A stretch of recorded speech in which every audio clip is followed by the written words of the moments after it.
Why do I try? Why don't you tell me why I can't sleep at night?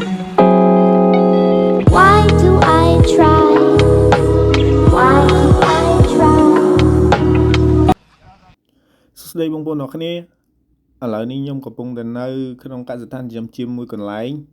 នៅខេត្តកាំងវ៉ុនប្រទេសកូរ៉េខាងត្បូងហើយនៅក្នុងវីដេអូនេះខ្ញុំនឹងនាំបងប្អូនអរគ្នាមកទស្សនានៅខាងក្នុងកសិដ្ឋាននិងក៏ដូចជាទេសភាពនៅជុំវិញកសិដ្ឋានមួយនេះហើយចង់ដឹងថាទេសភាពស្អាតខ្លាំងប៉ុណ្ណាតោះទៅទស្សនាជាមួយខ្ញុំនៅក្នុងវីដេអូរបស់គ្នាហើយសម្រាប់នៅទីនេះគេបែងចែកជា4រដូវកាលហើយរដូវកាលនីមួយៗវាមានទេសភាពខុសៗគ្នាអញ្ចឹងណាបងប្អូនអរគ្នាហើយរដូវកាលដែលខ្ញុំមកនេះគឺជារដូវកាលស្លឹកឈើប្រែពណ៌ហើយនេះជាលើកទី2ហើយដែលខ្ញុំបានមកទីនេះហើយកាលពីខ្ញុំមកលើកមុនគឺរដូវក្តៅអញ្ចឹងទេសភាពនៅទីនេះគឺវាមានពណ៌បៃតងប៉ុន្តែខ្ញុំមកលើកនេះគឺជារដូវស្លឹកឈើប្រែពណ៌អញ្ចឹងស្លឹកឈើនៅទីនេះវាប្រែពណ៌ទៅជាពណ៌លឿងហើយដើមឈើខ្លះវាជ្រុះអស់អញ្ចឹងទៅហើយសម្រាប់ស្មៅវិញវាមិនទាន់ប្រែពណ៌ទេនៅពណ៌បៃតងឡើយហើយចំពោះអាកាសធាតុវិញនៅក្នុងរដូវកាលនេះគឺត្រជាក់មកល្មមស្រួលក្នុងការដើរកម្សាន្តនិងការដើរមើលសត្វចៀមនៅក្នុងកសិដ្ឋាននេះហើយនេះឥឡូវគឺកំពុងតែស៊ីស្មៅគ្រាន់តែឮសំឡេងដកដង្ហើមក៏ដឹងថាហត់ប៉ុណ្ណាដែរ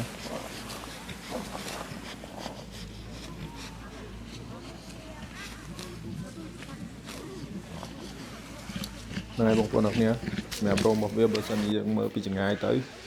ឃើញតុននេះប៉ុន្តែដល់ពេលប៉ះខ្ញុំមិនដឹងដែរវាឡើងរឹងហើយក្រាស់រោមរបស់វាហ្នឹងអញ្ចឹងហើយបានវាធន់នឹងអាកាសធាតុត្រជាក់ប៉ុន្តែចាញ់នៅអាកាសធាតុក្តៅសូម្បីតែខែនេះជារដូវស្លឹកឈើជ្រុះវាចូលចន្លោះទៅត្រជាក់ហើយក៏ដោយក៏វានៅតែ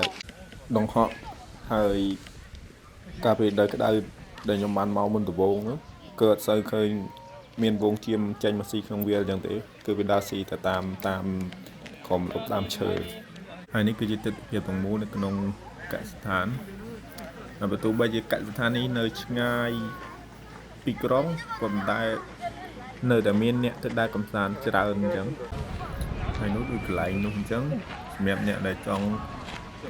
ទៅលេងជាមួយជៀមផ្ទាល់អញ្ចឹងទៅគេមានកន្លែងមួយសម្រាប់ឲ្យយើងដាក់ចំណីដាក់អីឲ្យវាស៊ីផ្ទាល់អ្នកមក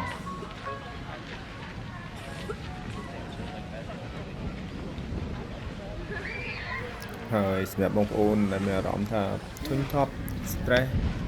អាចសាកល្បងមកដើរកម្សាន្តនៅទីនេះបាននៅទីនេះមានព្រៃភ្នំមានទេសភាពអីចឹងហើយបើដូចនៅក្នុងកសិដ្ឋាននេះអញ្ចឹងគេមាន speaker សម្រាប់ចាក់ភ្លេង piano ភ្លេងហ្គីតាអីចឹងបែបលំហែអារម្មណ៍អីចឹងទៅវាអាចជួយយើងកាត់បន្ថយ stress បានខ្លះ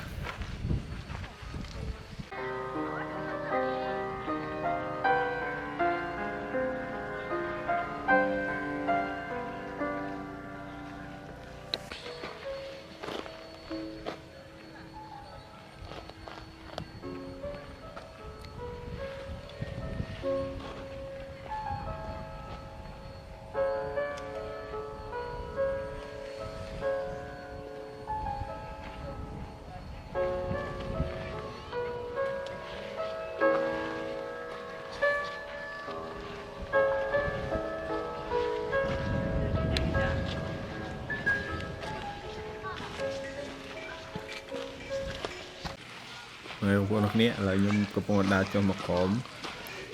មកដល់កន្លែងគេឲ្យចំណីជៀម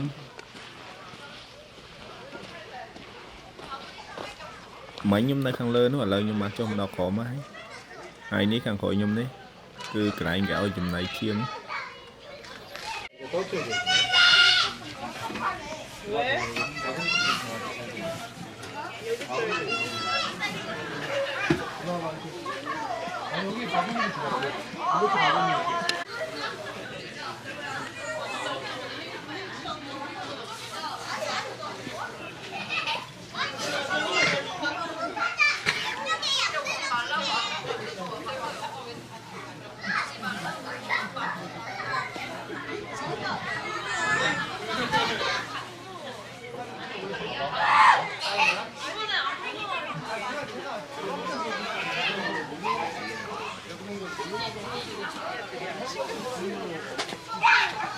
얘도 가까이 왔어.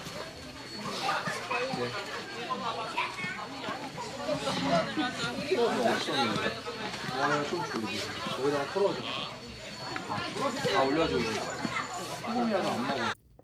ហ្នឹងហើយបងប្អូនអរគ្នាឥឡូវបន្ទាប់ពីខ្ញុំបានដើរលេងកម្សាន្តនៅក្នុង